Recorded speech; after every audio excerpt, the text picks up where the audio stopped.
Vance subtly attacks the UK.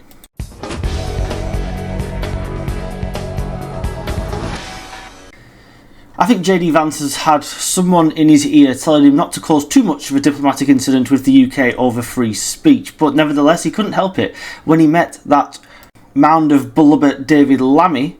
They sat in front of the cameras and Vance still managed to humiliate Lammy in front of the cameras, leaving him completely speechless. I've raised concerns about free speech in the United States of America. I think the entire collective West, the transatlantic relationship, our NATO allies, certainly the United States under the Biden administration, got a little too comfortable with censoring rather than engaging with a diverse array of opinions. So that's been my view. Obviously, I've raised some criticism and concerns about our friends on this side of the Atlantic, but the thing that I'd say to the people of England or to anybody else, to David, is many of the things that I worry most about were happening in the United States from 2020 to 2024. I just don't want other countries to follow us down what I think was a very dark path under the Biden administration. So in the spirit of having a good conversation and recognizing the Secretary has a lot of things to do, unless you want to say anything else. Okay.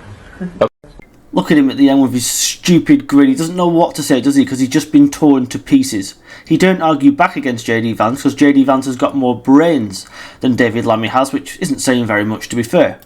The US are not going to put up with this. Free speech being taken away from UK citizens. Yes, officially there's not a great deal they can do about it on the domestic front, on the political front, but actually they can. They can put tariffs on, they can do whatever they want.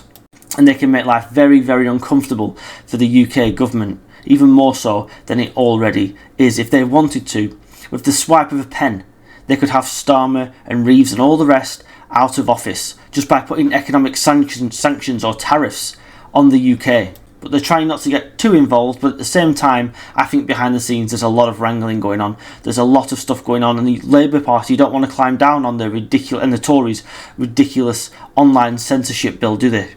Because that would make them look stupid, show them up for what they really are. Brain-dead knobheads.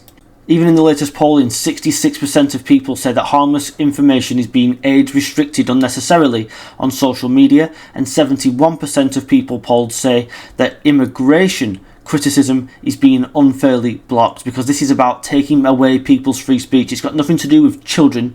Presumably, the Labour Party think that everybody in these polls, 66 and 71% respectively, are all again on the side of harming children and Jimmy Savile.